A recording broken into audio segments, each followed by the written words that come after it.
excretion. Oh, I just slated myself. I just slated myself. We all good? Yeah. Okay, sick. Bryn, hello. Hello. How are you? I'm very well. Yeah? Very well. What's Sipping on this lovely licorice tea. on the brew? On the brew. The pucker. It's nice. Are you a tea drinker? Yeah, I go through phases. Sometimes I'll be drinking like during lockdown, I think, being at home, I was drinking like 5 or 6 cups a day. It's kind of when I remember that I like it. I'm like, oh yeah, that's right, I like tea. And then I'll go through like a fortnight of just drinking heaps of tea. Yeah, it's so good. It's like, especially the herbal stuff. You know, it's some like enchanting, hypnotizing drink. Yeah. It's so good. Do you drink coffee as well? I do. I love coffee, but recently I've really struggled with coffee. It makes me so anxious. Right. Yeah, I've never, well, maybe I have had it, but maybe I just haven't kind of realized what was going on. But like, it's just I just roll the dice now every time I have a coffee. Like, sometimes it'll be great, but then 50-50, I could just be like a nervous wreck for the rest of the day, which sucks because I love coffee. And like, I love the routine of getting a coffee in the morning. Like I love getting up and going and getting a coffee, or like I've got like a coffee machine at home. Love making it, but yeah. So I'm onto decaf a bit. Yeah, decaf is really good. It's so good. Yeah. It is. I also don't drink coffee and like haven't ever really had coffee for that precise reason. Like, you know, the like huge spike, the weird like rushing thoughts, like fixating on shit. Heartbeat just increases. Yeah. And the other thing is as well, like we're talking about before about like dehydration. Like if you wake up in the morning and you drink a coffee and you haven't drunk any water, you're starting the day like doubly dehydrated. And even if I do make an effort to drink water before I have coffee, it's still like I can just feel my body being like, I need water. Yeah. I need it. Yeah. And the coffee, like, whenever I drink it, it's when I have had it in the past, it's been for like this really kind of toxic productivity psychology reason. You know, it's been like I have a lot to do, like low mood, low energy. I need something, so I have a coffee, and it works. You know, I kind of like get in this like elevated mood, but then I forget all the important stuff. Like, you know, don't drink water. Like, it suppresses my appetite. Yeah. So like hours go by and then I realize that I'm like starving. Yeah. But yeah, it's interesting. Like, you know, you don't seem like a very anxious person. Yeah. Is it unusual for you to feel anxious, or is coffee something that really like brings it out? It definitely brings it out. I don't know. I think I'm just good at masking. Yeah. To be honest. Because the reason I laughed is because like that's what people say that to me all the time. Like I'll be like, oh God, like I feel like I was so anxious in that situation, or like during a show, or like on a shoot or something, and people will be like, what, really? You seem fine. And it's kind of the same when I do the same thing when I'm drunk. Like I'll be like wasted to the point of like not being able to remember shit the next day, and people will be like, you seemed totally sober. So I don't know. I think it's just like a masking thing. Yeah. Yeah. Have you ever like has the mask ever fallen? Oh yeah. I think, yeah. Not often, but I think, yeah. And I think it manifests as stress a lot of the time. Yeah. Right. Like I know, like with my band, like I'm kind of the person who like does a lot of the organizing and stuff, and so I can get like quite stressed about things, and they can tell when I'm stressed. Yeah, like, right. Oh, stress Bryn's out. He's here. They know. Stress Bryn. Yeah, I think I just scowl. Yeah. Yeah. Yeah. And logistics. Oh my God. It's the worst. It's so shit. So much logistics. Yeah. And I'm not a logistics person. No. It's terrible. Like I have to work really hard to be logistically fluid.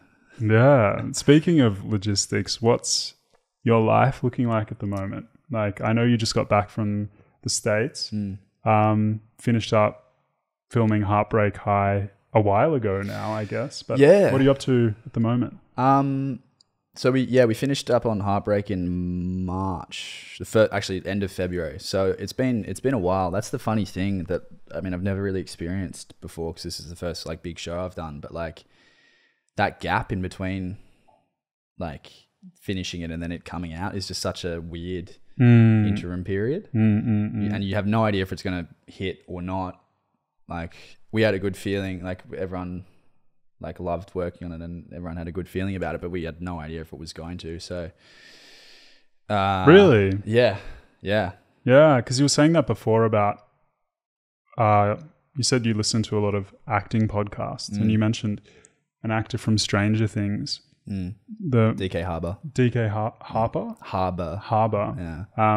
Yeah. And how he wasn't sure that show was going to be a huge success. And he thought it was just going to be a flop. Like he just yeah. And he says that on multiple podcasts. He's like, I didn't think it was going to be any good. But you felt the same way about Heartbreak. No, it wasn't necessarily. It wasn't that it wasn't going to be any good. Yeah, It was just the not knowing. Like you just never know with that kind of, like with any sort of production, because so much of it gets created in the edit. Like you can shoot the most incredible film or the most incredible TV show, but if the edit screws it up or goes in a completely different direction, it can just change the entire outcome of it.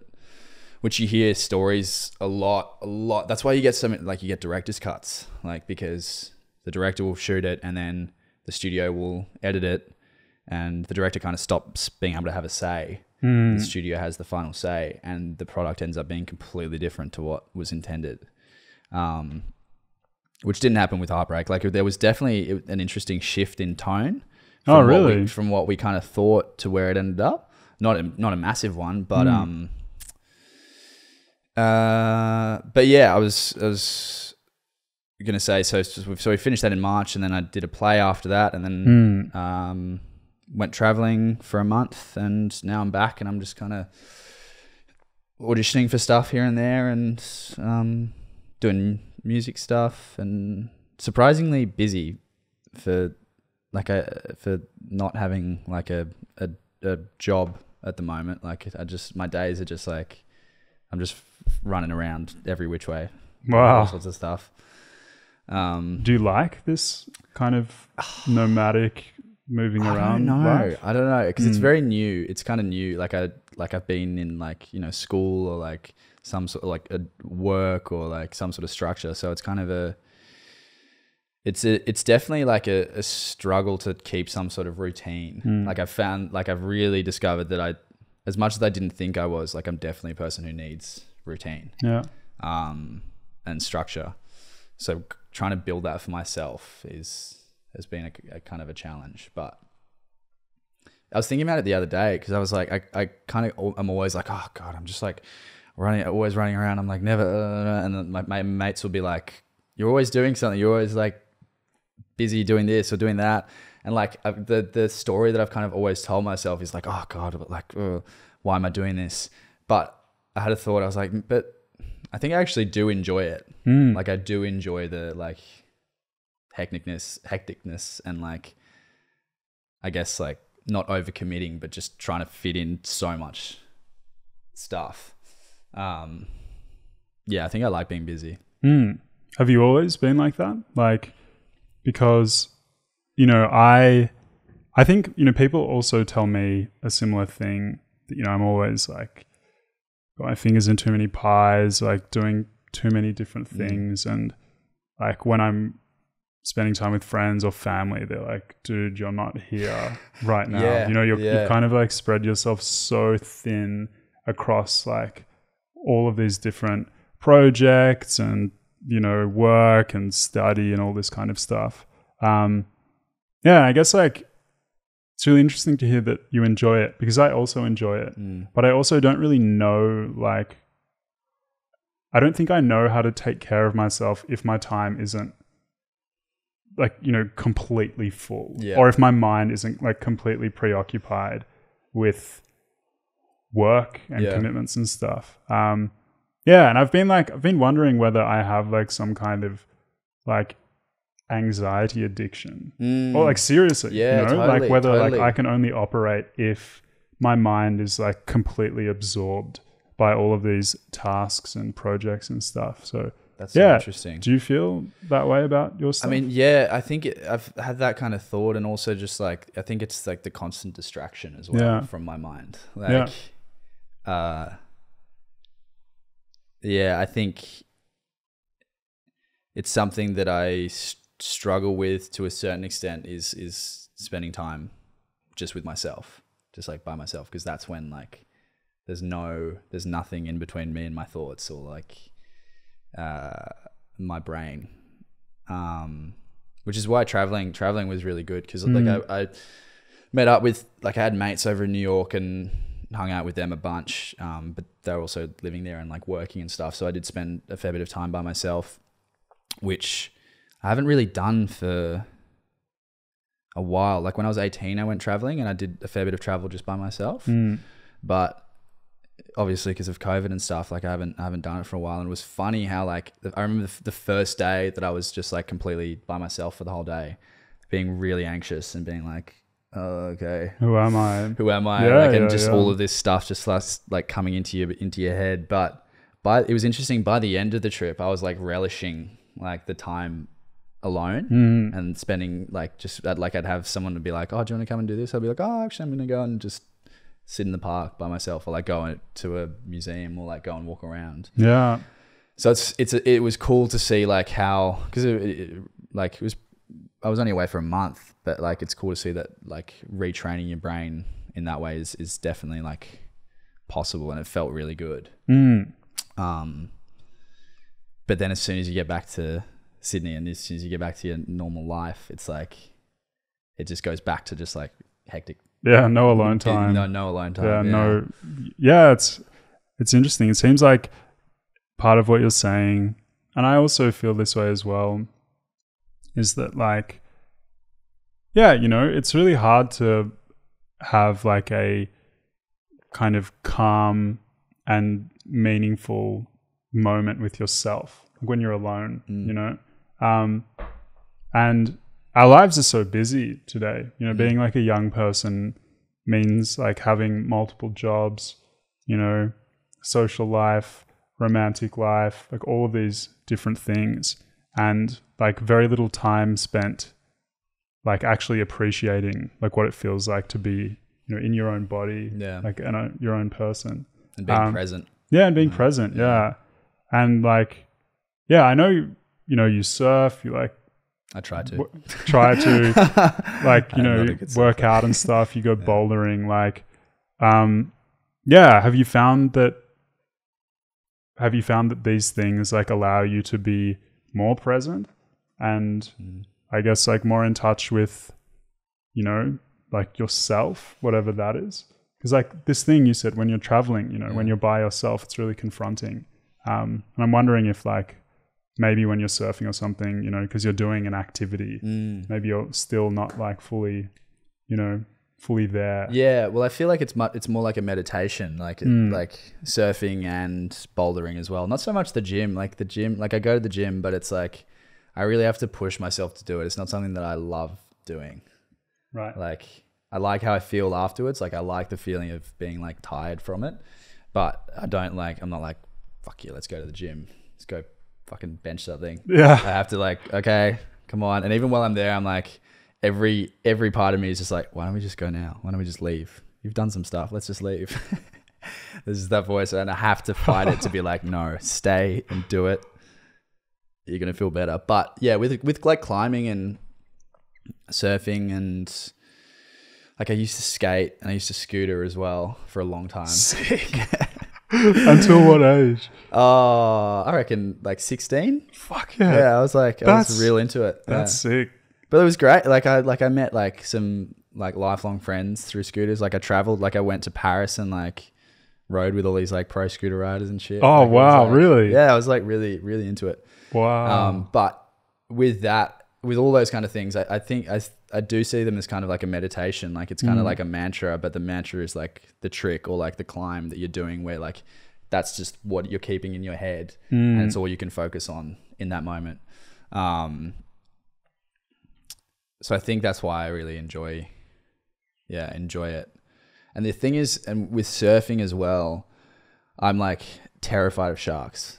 Like so scared of sharks and just open water. Like even if I'm in a swimming pool, I still have a fear that I'm gonna get eaten by a shark.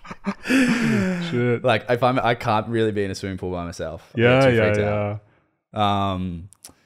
So it's a really good way of like coming up against that like fear and like just pushing through it and being like, you're okay, it's okay. And like really like rubbing up against it. Yeah, while also doing something like, as you said, like while like doing this mantra thing where you've got a really specific, really complex body movement that you need to do. Surfing's so tough, you know, like I tried to learn at the start of this year, and I'm not like a great swimmer, you know, don't have like a very strong upper body. And so I really struggled with like all of these movements and stuff. But you're right, you know, there is something really entrancing about like surfing and bouldering. Maybe not so much the gym. I haven't felt it to be because, you know, it's like too short and it's like, you don't get into the same flow state. Yeah. Like it's not like, I don't think it's the same kind of part of your brain.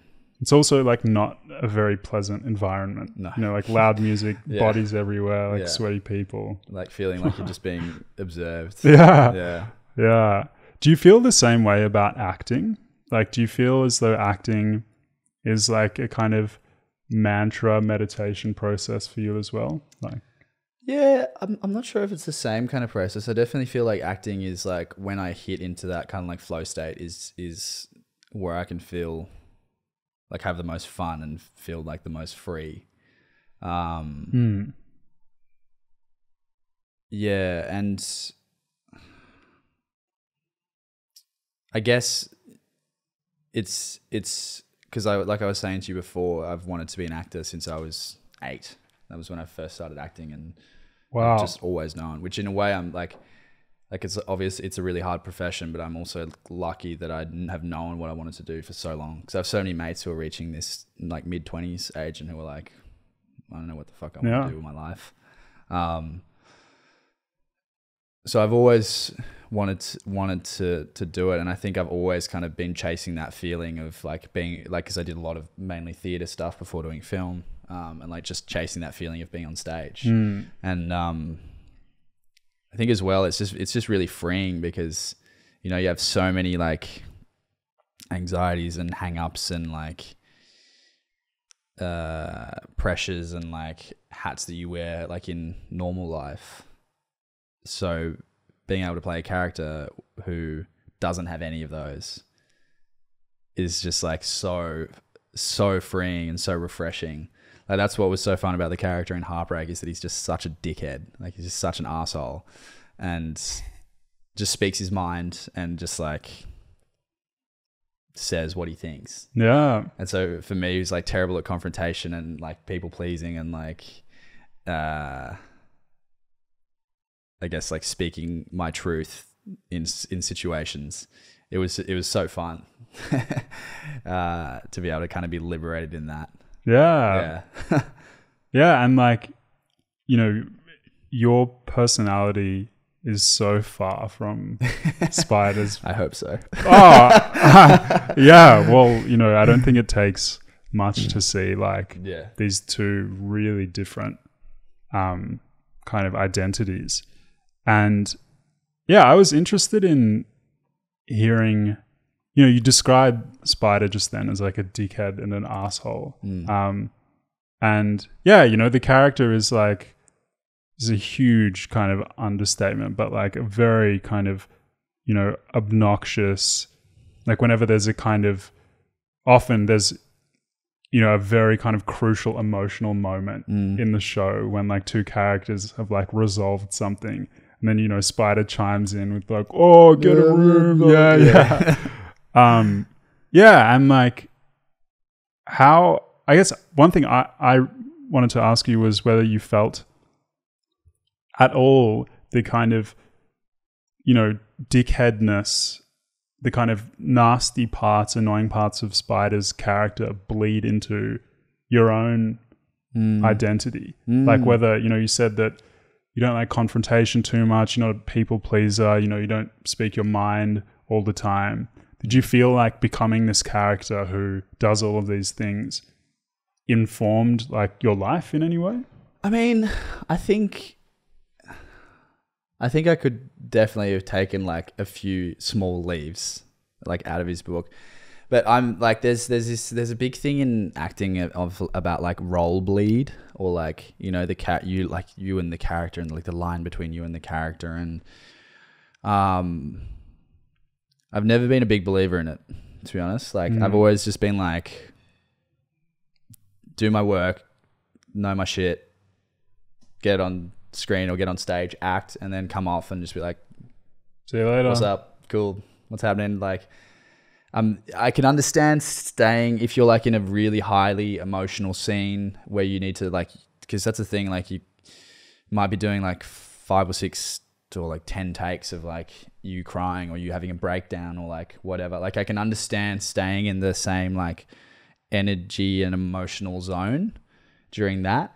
But in terms of like while filming, like just because you don't want to just like drop it every time and have to work back up to it.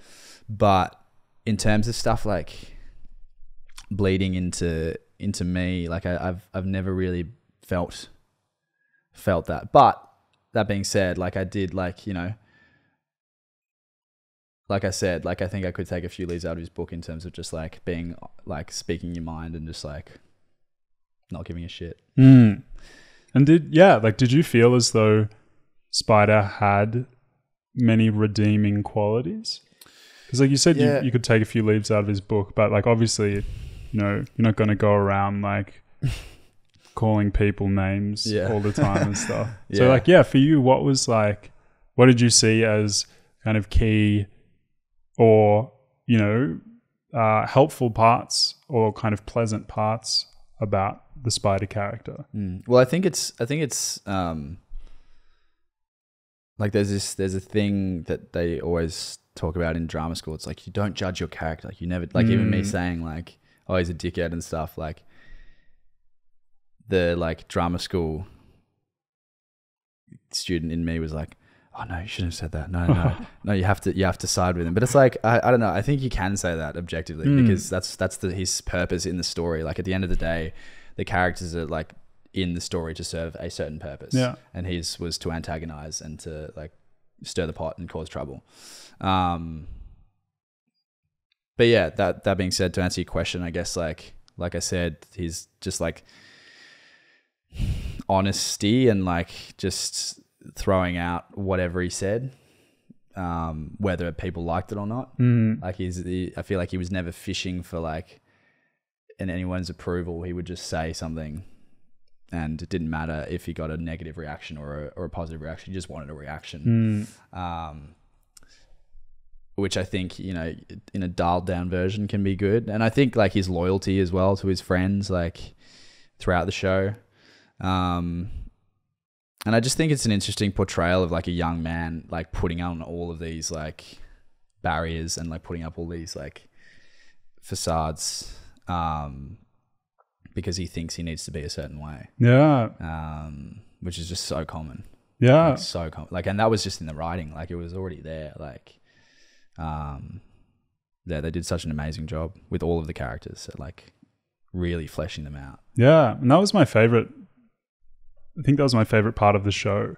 Like the kind of complexities of being a young person, I thought was shown so like masterfully and so deeply. Like even in your character, who, is like a kind of grates on, the like smooth social interactions by chiming in and being annoying. Like it's super relatable. Like I was like that in high school. I was a real brat, like always like talking back. Yeah. I got like suspended all the time. No way. Yeah. Believe it or not. Wow. Yeah. Like, and so I saw a lot of myself in the Spider character. Yeah. Right. I Like I'd always piss people off, you know, like say stupid stuff. Yeah, and I got thinking about how the show, like, you know, as the world kind of moves, as the West at least seems to be moving like further and further away from like drawing clearly on something like religion for like moral inspiration or like moral lessons or social lessons and stuff. It seems like people are turning to social media and TV a lot more to kind of learn about what people can be like, what people can do, what people shouldn't do. And I really felt as though all the characters, especially your character, gave a really kind of clear moral lesson about what kind of person you should be, what kind of person you shouldn't be. And yeah, I was wondering whether you felt as though the show was kind of giving young people a blueprint about how to be a good person almost. Yeah. I mean, it's interesting because it's a fine line between wanting to do that and wanting to, you know, showcase like morals and like ethically how to behave in situations. But you also don't want to spoon feed the audience. Because I feel like even with especially with a young audience, like so many shows treat younger audiences as if they're babies and not as intelligent, but like they're not. If anything, they're more attuned to like the undercurrent that's happening in a show, or like the morals or the themes or anything like that. So it's a fine line between wanting to like obviously set up characters as like I guess archetypes, but I actually think the show did a good job at not creating too many like archetypes. But and then also, so yeah, basically you don't want to spoon feed the audience what you think the moral lesson should be. It should be thrown out there, and it's the same with any art. It should just be put out there for the viewer or the audience to make their own decisions on. Like you shouldn't be presenting like this is right and this is wrong. It should be just like, here is the situation. How the only way for you to learn is for you to make up your own mind about it. Which I think they did really well. Yeah, and the thing you said about like the show not having any archetypes was really true, because even Spider, well, that's the thing. It's like he's kind of the bully, but then also like he's not like homophobic or like any of those like classic tropes that a bully might be. Like there's a bit in the first episode where like Ant's name is on the map, and he got like a wristy from Darren, and one of Spider's lines is like, why didn't you tell us? And it's not like he's just like, why don't you just say it? Like, and I always found that moment really interesting for the character, because like he's the kind of archetype that usually would have been pounce on that and use it. I think it's the same across all of the characters. Like they're all pretty unique, and you can kind of fit them into a certain archetypal category, but you also can't, which is really refreshing. Yeah, it is really refreshing. And something else, like I guess kind of staying on this topic of moral lessons and stuff. Before we were talking about how you weren't, you kind of didn't know, you didn't anticipate the success of the show. And before watching the show, I didn't realize how politically and socially and racially complex the show was. And it really made me think about how like literate the next generation of young people must be to be able to like really love and engage with a show like this. Because it's so complex. Like, the show talks about these incredibly sensitive topics that, many people today are afraid to talk about, like consent and gender, and racism and police brutality. And and rumors and all of this kind of stuff where there isn't, you know, a kind of clear, you know, like it isn't something that everyone feels comfortable talking about. And it really made me like hopeful. Like I rarely feel hopeful about the future, but I felt really like seriously, I was like, for this show to have been so widely loved, like especially by what I see, like because a lot of the people who responded to a lot of people who sent me questions for you were younger people. Like I was curious, went on their profiles, you know, 15, 16. It's a pretty big age gap between us and them. Yeah.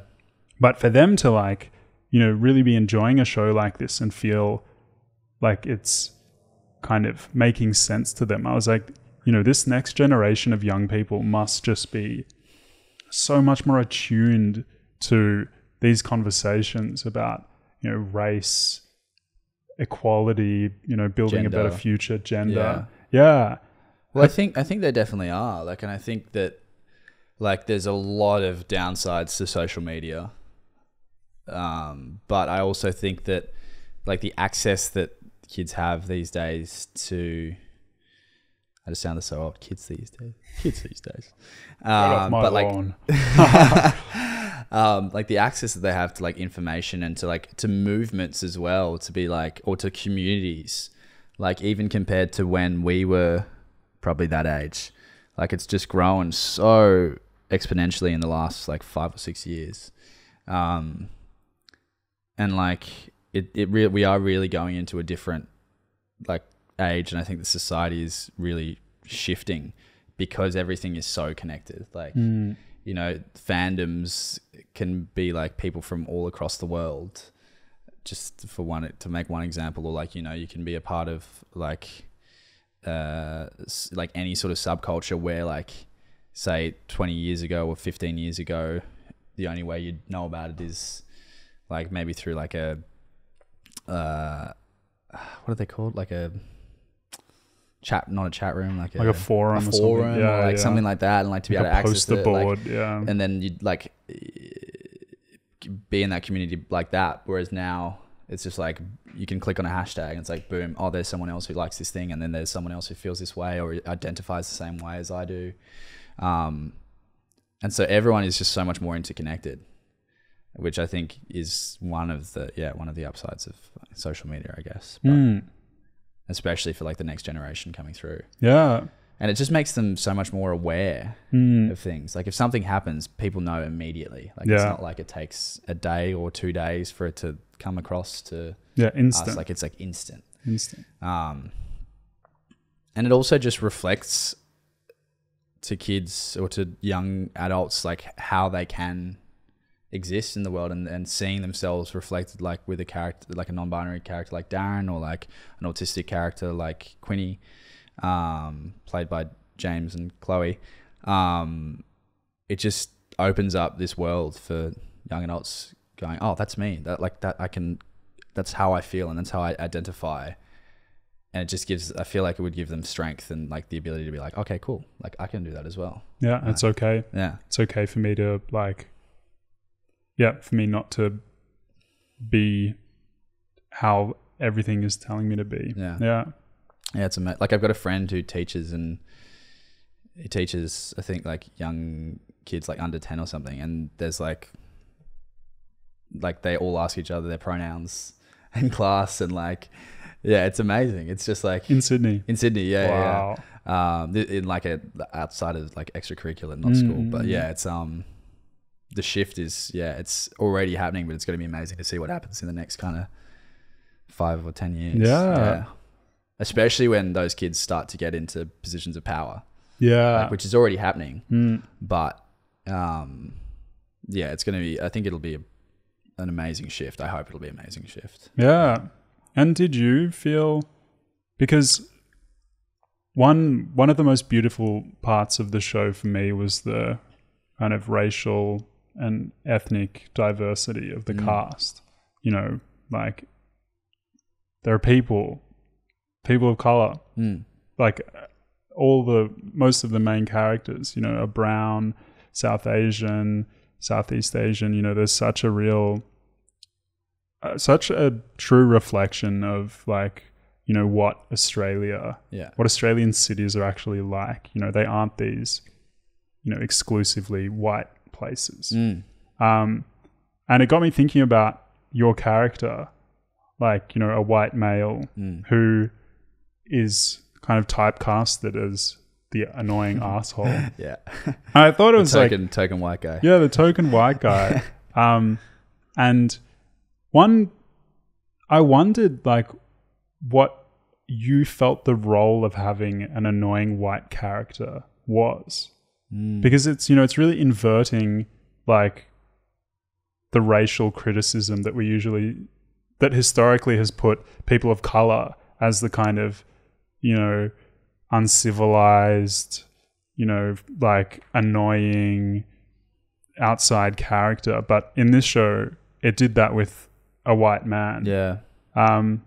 So yeah, I guess, like, what was the importance? What do you see as the importance of something like this happening? Well, it's the same kind of thing as, like, in terms of, like, representation, like, to see that, I think to see it on screen is really important, and to see that shift to being like, no, like, the white people are, if not all the time, most of the time, like, the aggressors or the bullies or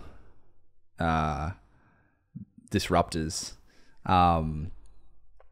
And also, like, I think when they are portrayed, when you do see a white person on screen as that kind of character, a lot of the time it comes with, like, a certain amount of privilege. Like, they're rich, or they're from, like, wealth or something like that. So it kind of, it gets linked in with that, as opposed to just them as a person. Whereas, I mean, I'm not sure what's happening in season 2. We might find out about Spider's family, and maybe he is rich. I don't know. But it's never kind of, his, like, socioeconomic status is never explored. He just, you know, it's not saying, oh, he's an arsehole, but he's an arsehole because he's got, like, rich parents and they were never home, and, like, any of that kind of stuff. It's just like, no, he's just being a dick. Yeah, does that make sense? Yeah, it does make sense. Yeah. It's just like, I think it was just, it's interesting to just see, like, a white male character in that, like, represented in that way. Yeah. Without those other things. Yeah. Yeah. And I wonder whether, like, have you had any insights into the kind of political leanings of the people who are watching the show? Because it's like, from the outside, it's a very progressive show.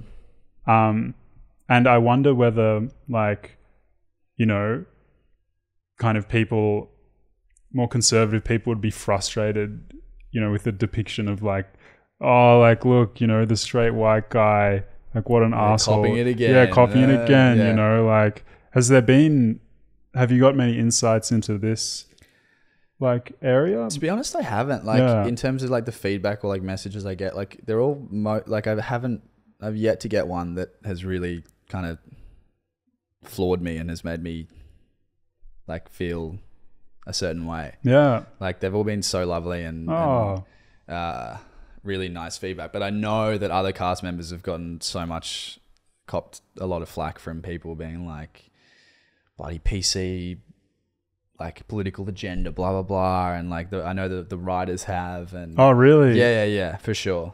Wow. Like, I think it's a smaller percentage, but it's definitely been there. But to be honest, they're not the kind of people who are going to be watching the show anyway. Yeah, exactly. Like, and even, like, taking the time to do that, to write a message to find who wrote the show that you hate, and then write a message to them saying how much you hated it. It's like, give me a break.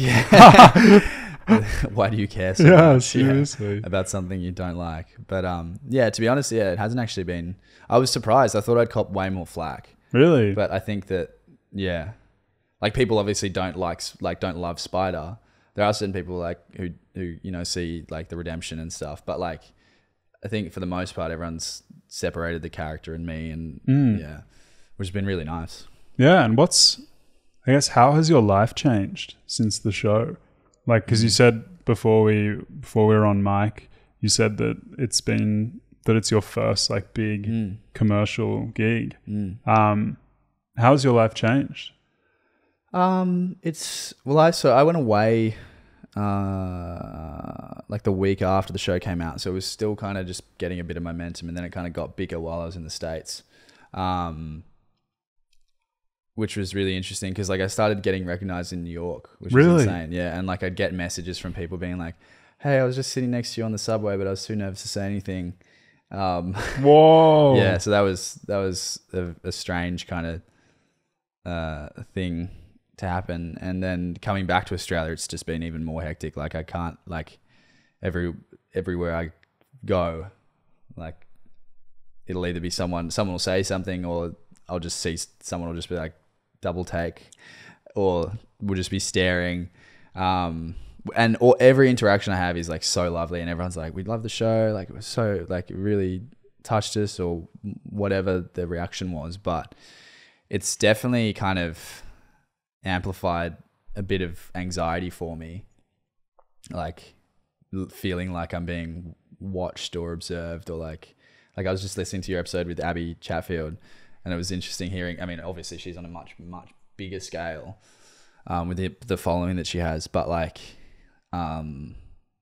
Yeah, I really connected with what she was saying about like not being able to do anything without feeling like you might potentially be being watched. Like I was out the other night at the Imperial, which is a pub kind of dancey vibe, and then like two people came up to me, and someone came up to me like with my headshot, was like, "Is this you?" And I was like, "Yep." And then like I didn't even realize, but then like apparently this other person was just filming me from like across the dance floor, and I had no idea. Like it was fine, like I was not in like a terrible state, but it's just like a weird feeling of being observed at all times. But that being said, like I said, like every interaction I've had with people has just been so nice. Yeah. And there is a part of me that really likes it. There is a part of me that likes it and likes the recognition for like the work that I've done and that I've wanted to do since I was a kid.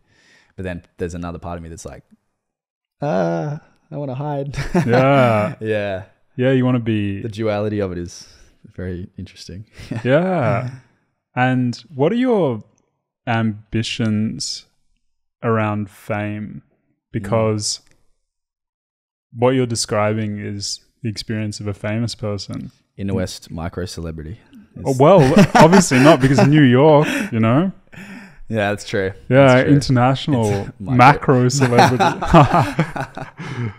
Yeah. So like what, you know, because yeah, you mentioned Abby Chatfield. I spoke with Abby about, you know, the kind of really uncomfortable feeling of not being able to do anything freely anymore once you become a celebrity of a certain status. Yeah.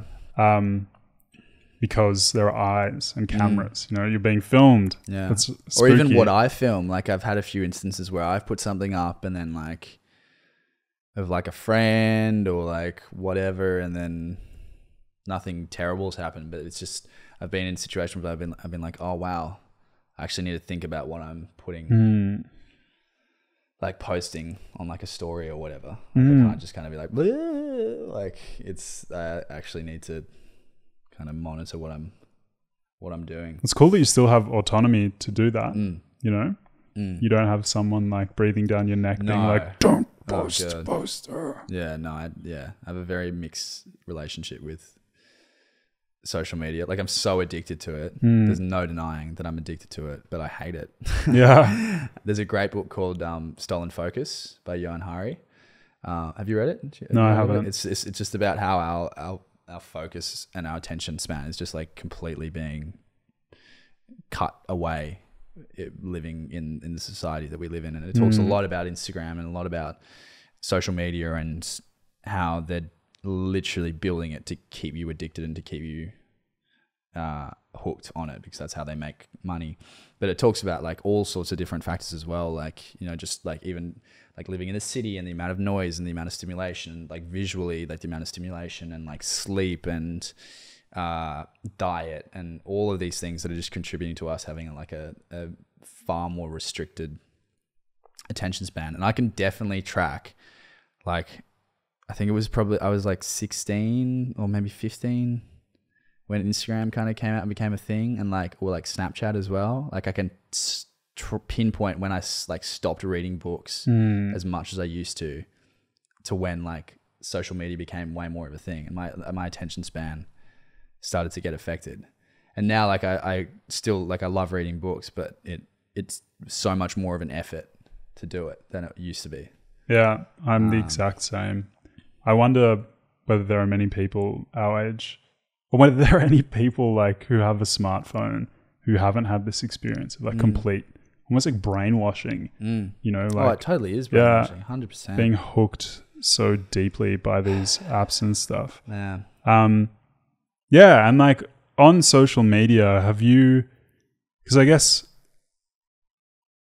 you know, you do many things. You're acting, Mac the Knife, your band, you know, your life takes a number of different shapes, and in order for you to share it with people most effectively, I imagine social media is the kind of like no-brainer. It's the only way. Yeah. It's kind of, we're in a position now where it's like dependent. Yeah, totally. Like especially like with the band and stuff, like I'll be like, okay, I need to make a post, and then I'll like make a post, but I'll just be like, I don't want to be doing this. Like I don't want to be on here, and I'll just do it, and I'll be like, ugh, and like get rid of it. But then I'll just like keep checking to see how many likes it's gotten. So it's like, but it's a necessary evil. Like you can't. That's how I see my own Instagram as well. It's just like a business card. Like you just have to have it. Yeah. Like there's no real way around it. Like you can totally get away with not having it, but it's definitely easier. Yeah, especially like when you're forging your, you know, identity as an actor. Yeah. Because it's also a way that you can control. I mean, that's the thing, is like social media is completely false, and like not for everyone, but like it's just how you want to be seen and how you want to portray yourself. But it's like one of the only ways you can control what's being put out about you. Yeah. Jumping back a little bit, I asked you before about your motivations around fame. Oh yeah. And I want to press you on this because I'm interested. Yeah. Because, you know, it seems really awful to feel like you can't go anywhere and not feel like you're being watched.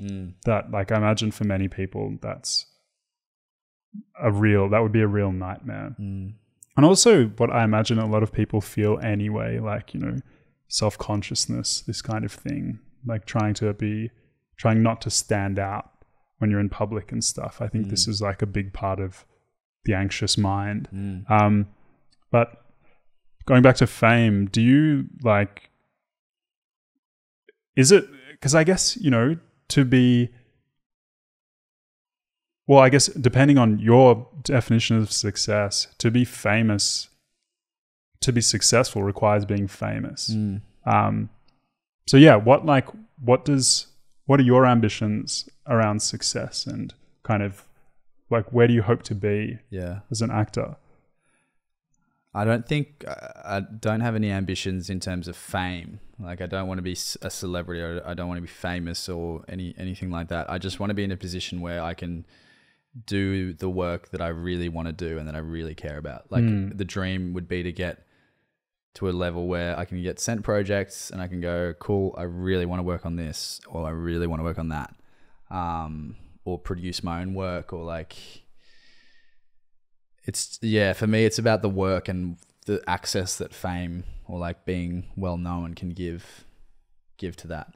But it's cool. Like I listened to a podcast with Ewan McGregor like recently, and he was talking about it. They were like, can you go to the shops and you know, is it normal or is it always weird? And he's like, no, like I'm like at a level where like I'm famous, but not like a huge celebrity kind of household name. Like people know who he is, but he can still get away with just like living a life. That sounds pretty ideal. Maybe to a lesser, like a little bit less. That would be pretty sick. Yeah, this is pretty sick. But yeah, I think it's just about opening up doors and like being able to work on things that really get me going. Yeah, that's the dream. That's the absolute dream. Yeah. And what's next? You said that I saw recently that there's a season 2. Yeah, so we're shooting. I have to ask you because I'll get slammed if I don't, but do you know much about what's going to happen? I know some stuff, but I can't say anything. NDAs? NDAs. Yeah. You're not even allowed to say that. NDA on the NDA.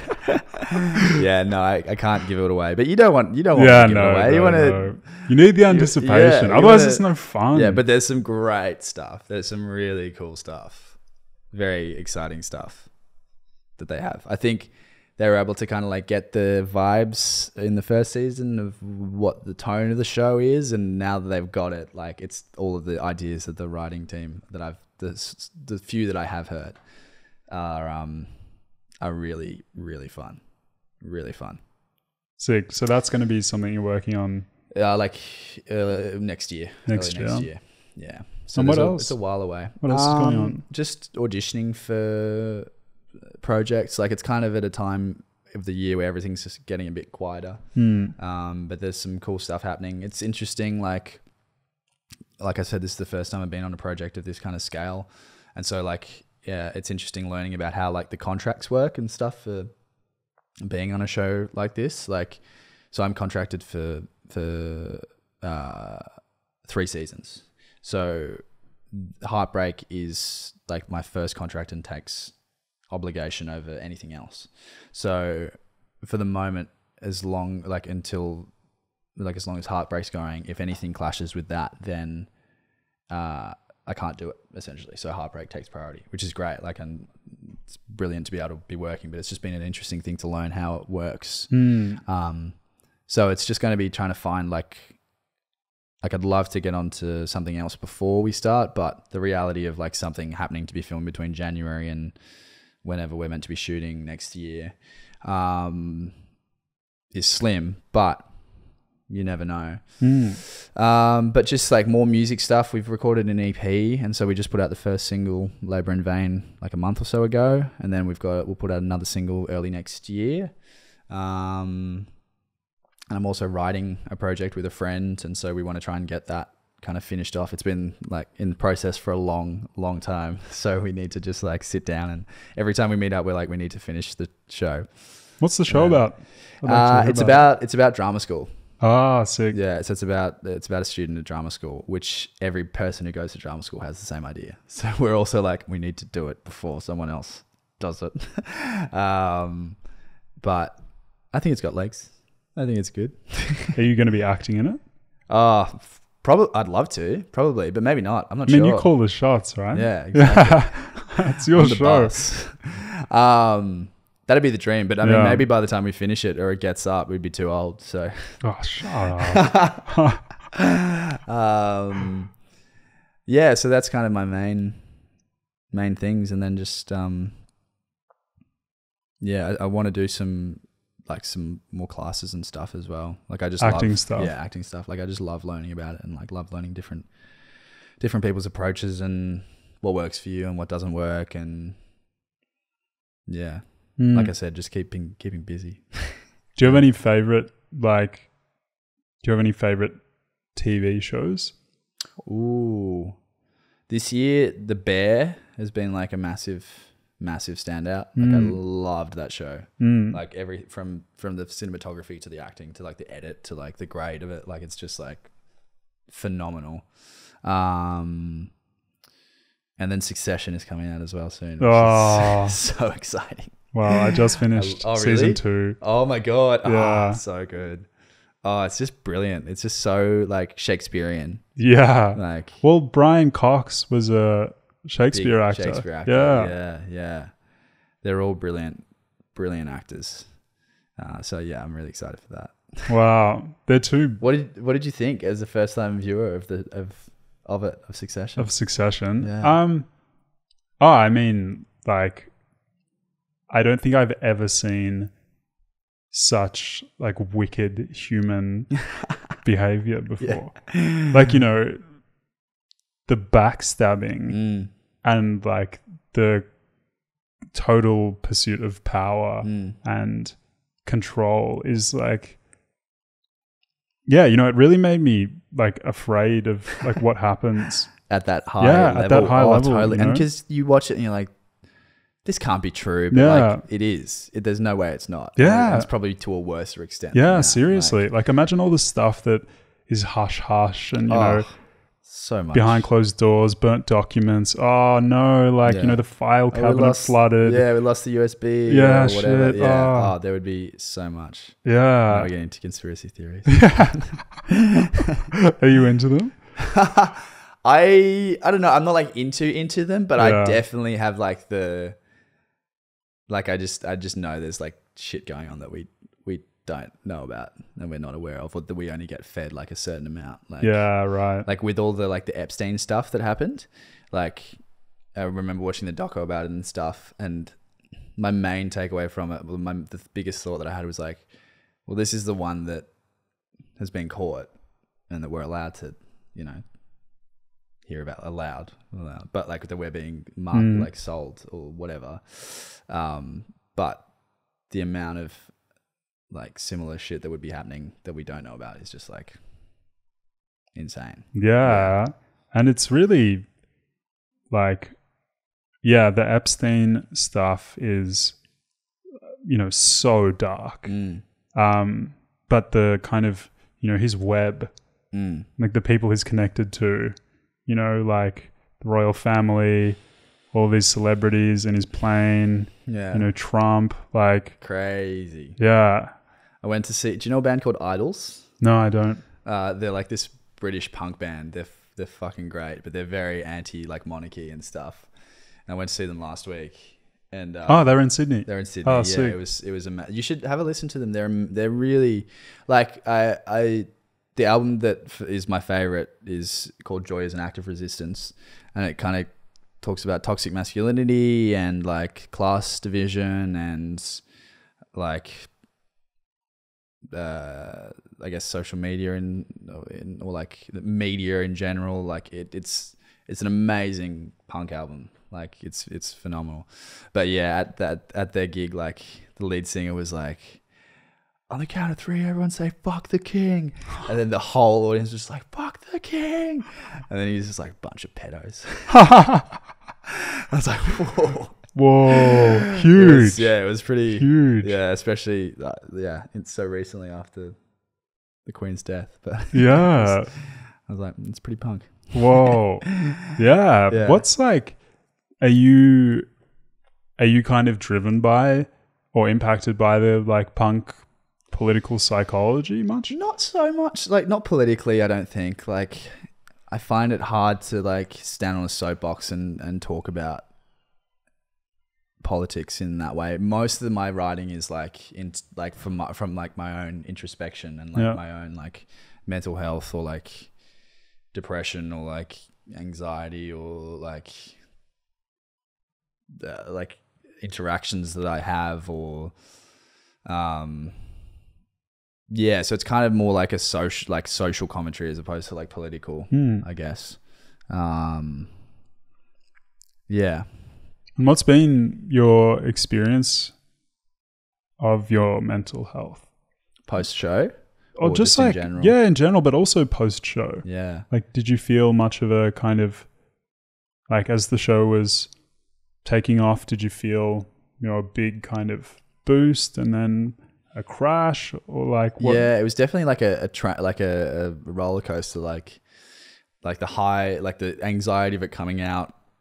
To be honest, I was never that super anxious about it coming out. Like I was like, no, I think people will like it. Because I'd seen 4 episodes, I think, but before it came out, or maybe I'd seen the whole thing. I can't remember. But I was like, have you watched the whole thing? Yeah. But I was like, no, people will like this. People will really enjoy it. But there was definitely still some like anxiety and like just unknowing like what would happen. Like we just didn't know what would happen. And then massive highs of it coming out, and then lows of just like, I guess waiting to, because we weren't sure we were gonna like we genuinely didn't know if we were gonna get a second season until like a week or so ago when it got announced. Like, we found out the same day that everyone else did. Oh really? Yeah, it wasn't like a surprise. Like it was like, no, we didn't know. Wow. But like being on set and like doing it was like just like the best time for my mental health, because I was just doing what I wanted to be doing. That's the really hard thing about being, you know, being an actor or being a creative, is you're not always going to be doing the work that you want to be doing, like, or in a position where you can be working. I think before, like, because I worked on a show called Mr. In Between, which was like just a tiny role, but it was a brilliant show, like brilliant Australian crime Aussie like drama. There's a terrible definition, but it's like about a hitman. And kind of before I'd booked that, like I'd come out of drama school and COVID had hit and stuff, and so it had affected everything, but there was still like auditions going around, but there was definitely some like big lows there of like, what am I doing? This isn't going anywhere. I don't know if this is going to work. Like and even now, like even after the show coming out, like I'm still in that position of being like I haven't booked any other work. Was it a one-off? Like I don't have that thought too badly. Like I have the faith that, you know, more work will come, but there's definitely days where it's easy to like slip into like, I guess like a darker state of mind of being like, what am I doing? Like, how am I going to sustain myself for the rest of my life doing this? Yeah. But I came off antidepressants like probably 6 months ago.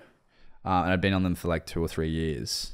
And it just got to a point where I was like, I don't know if I need to be on these anymore.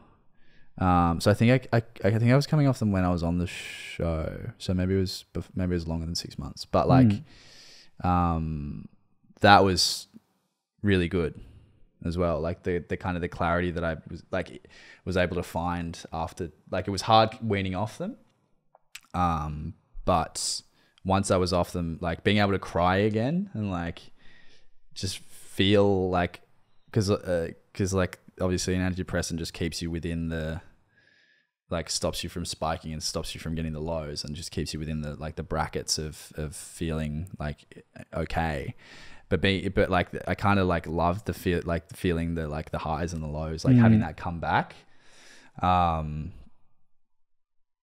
Yeah, and there's been a few times recently where I've been like, oh, do I need it? Should I go back on them? But like when I've been in like a really bad state, but like, no, I feel like I'm pretty happy. Like, and I feel like I have much more of an understanding of my brain and being able to deal with how I'm feeling than I had when I first started taking those. So, and what's your depression like? How does it manifest? It kind of is, to be honest, a lot of it is linked to like how I've been like treating my body.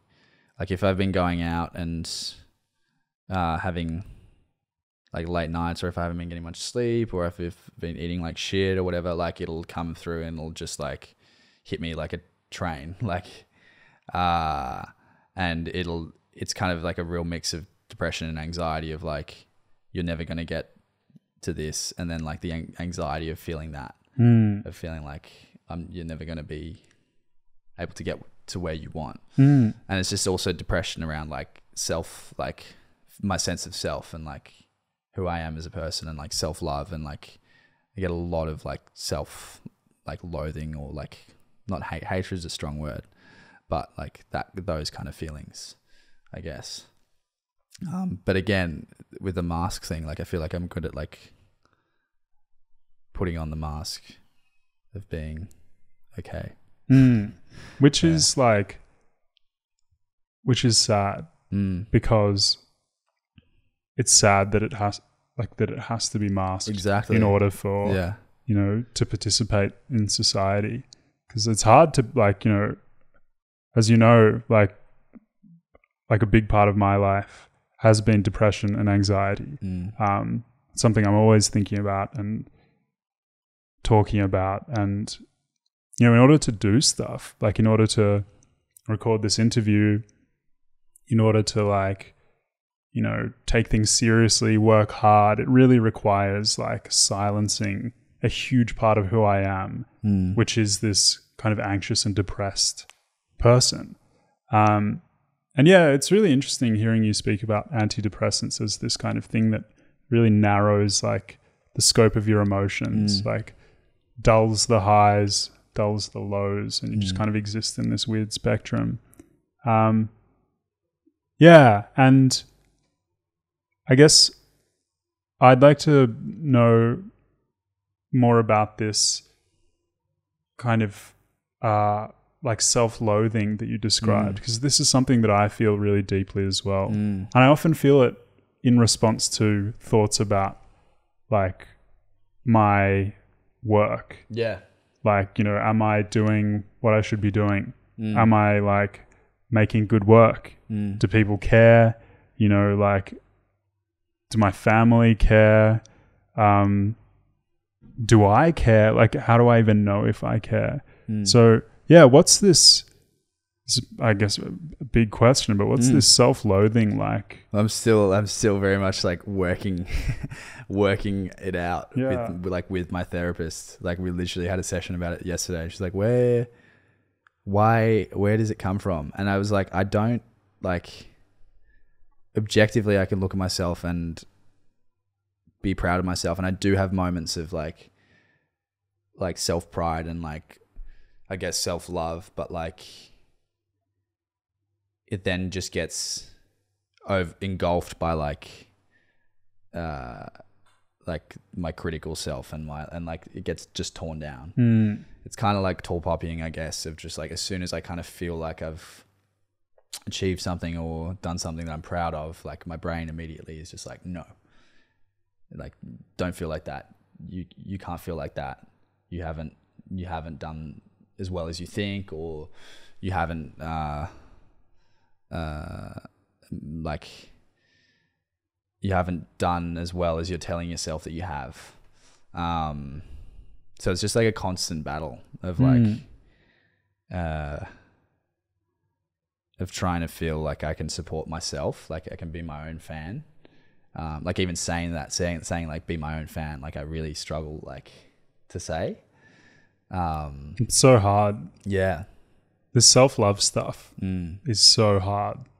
That's what was really cool. Like I was kind of mentioning it before off mic, about America and like how people there just like back themselves 100%. Like I had so many people, like, so I had meetings and stuff while I was over there, and I had so many people be like, don't go into a meeting and be all like coy and Australian and be like, oh yeah, like I did this thing, and like, you know, like they were like, no, you have to go in and be like, yeah, I did this thing and it was a global hit and like blah blah blah. You just, because as soon as if you kind of don't, I guess, sell it, or you don't like sound proud of yourself, they're like, wait, what? Why do you want this? Yeah. Do you want, what are you doing? Yeah. Why are you here? So that was a really good learning experience to go in and actually be like, no, like I'm my own fan. Like I'm like I back myself. Yeah. Do you feel like in Australia, we're taught how to like do self-love? I don't think particularly well, to be honest. Like I think that the tall poppy thing is really prevalent and like really can impact people. Like especially like, I was gonna say especially with men. I don't know if that's the case though, to be honest. Like I'm sure it's across the board, but like it's definitely like a toxically masculine trait of like cutting down your mates and like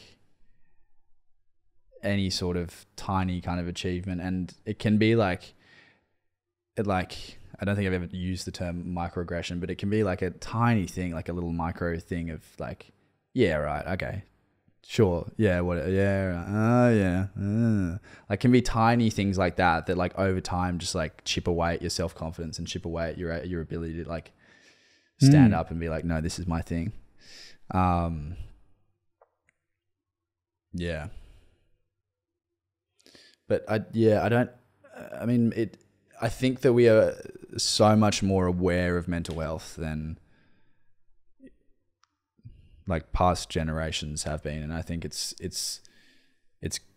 going to lead to some incredible things in the future. Like we Surely. were talking about with like the like young adults and stuff, and like just the awareness of mental health is just so much higher than. I mean, when I was in high school, it was definitely there. Like it was 100% there. The awareness. Yeah. But I feel like it's just going to get more and more and more and more. Like, but compared to say like our grandparents' generation where everything's kind of like shut down and repressed and not spoken about, like I feel like everything is much more in the open and much more, like it's discussed way more. Yeah, and it's okay to discuss it. Yeah, exactly. Yeah. Like I love discussing it. Like, yeah. Seriously, like I've gotten it's to the a point where I'm best. just like, I just absolutely love talking about it. You have to. Because that's the only way that you can feel better. Yeah. Like I'll have like a good therapy session and I'll be like, oh my God. Just talking about it is just like, has such a positive impact. Have you listened to The Imperfects, the podcast? Yeah. Is it the New York Times one? No, it's Australian. So okay. It's got Ryan Shelton and Hugh Van Carlenberg and Hugh's brother. I'm going to forget.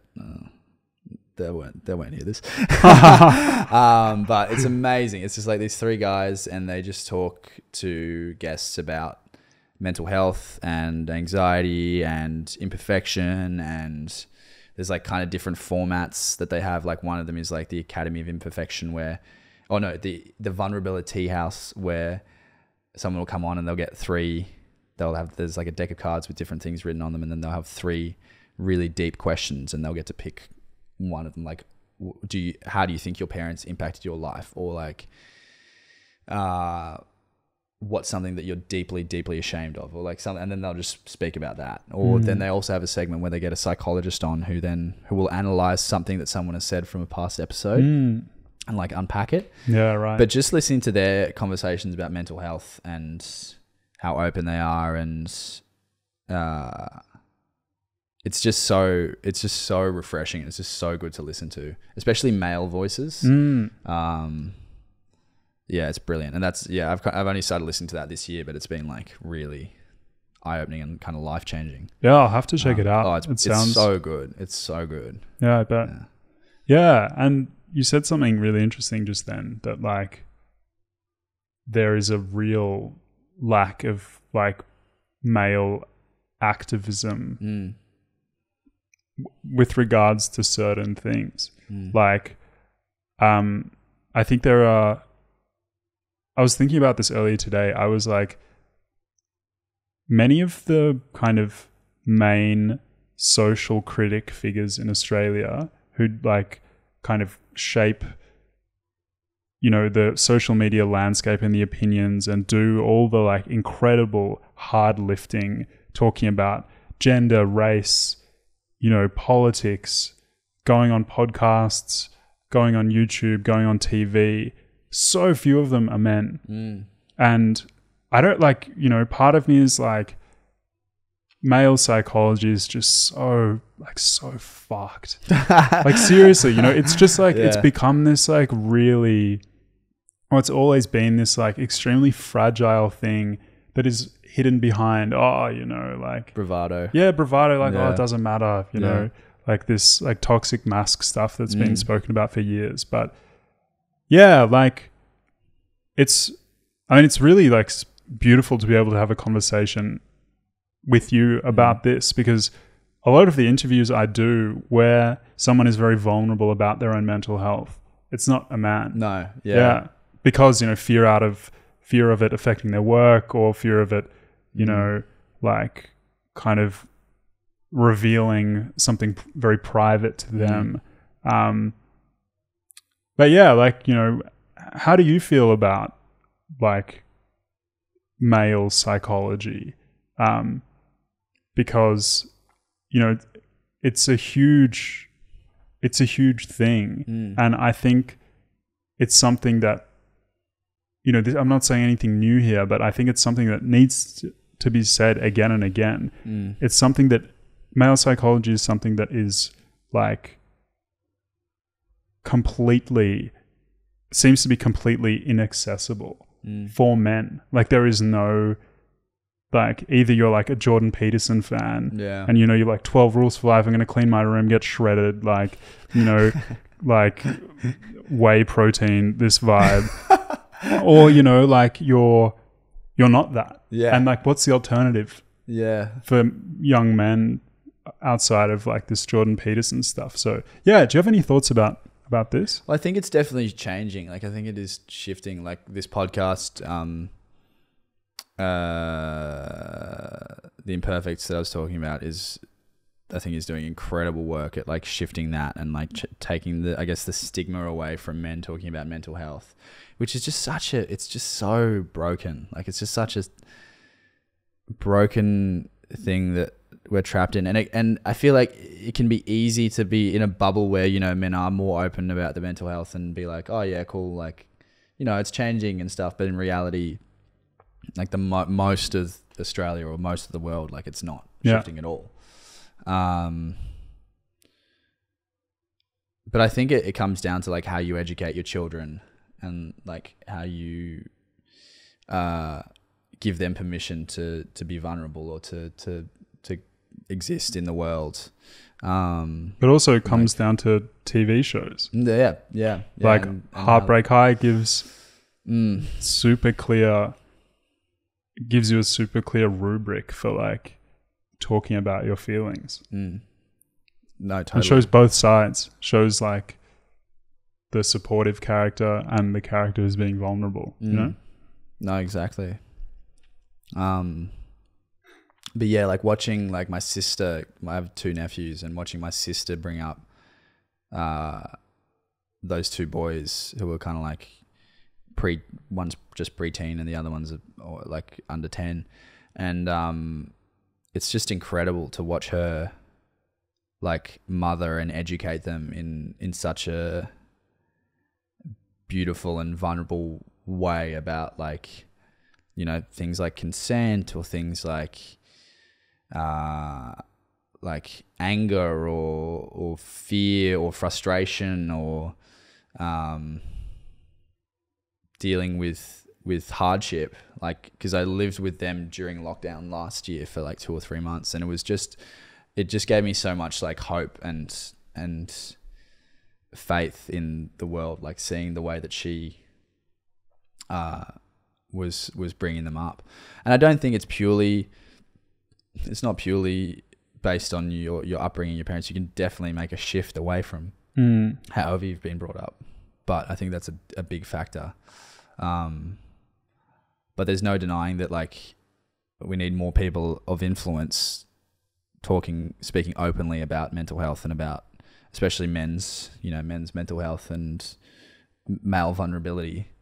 Like there's a great Imperfects episode with a boxer called Harry Garside, who's like I think he was at the Olympics and like he did really well. Like I can't remember, but like he's very successful, but like he wears skirts, like he's incredibly open and vulnerable, talks about fragile masculinity and toxic masculinity, and like he's just like this like on the outside this like really staunch, strong male figure of a boxer, like which is just like the epitome of like masculinity and like the big like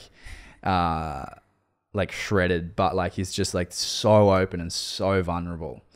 And then I think we just need more figures like him, especially in sport as well, like which is just like classically such a toxically like masculine kind of environment to be in.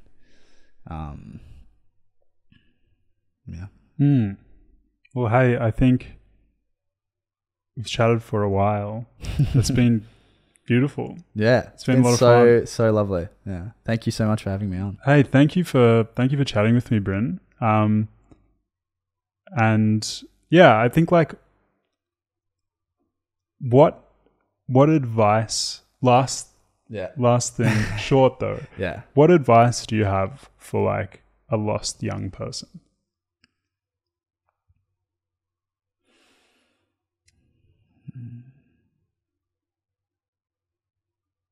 I think that time can heal not all wounds, but can heal a lot of things, and that what you're feeling right now is going to pass. And at some point you'll look back at it, and that feeling of being lost, or that feeling of being outcast or alone or depressed or whatever the hurdle may be, you will look back at it and see that was a huge defining part of your life, and that you wouldn't be able to be the person that you are today without that. Like, I think that we need tears. It's like a muscle. We need tears and we need rifts in order for them to heal, reheal, and be stronger. So even in a dark time, you know that future you will look back and see it as being something that formed you and that formed your life. That's beautiful. Thank you. Thanks for the improv advice. Thank you. Hey, can I give you a hug? Yeah, of course. Thanks, dude. Thanks so much. That was so fun. You're so welcome. That was so fun. That was great. I feel like I just got lost in your eyes. Me too.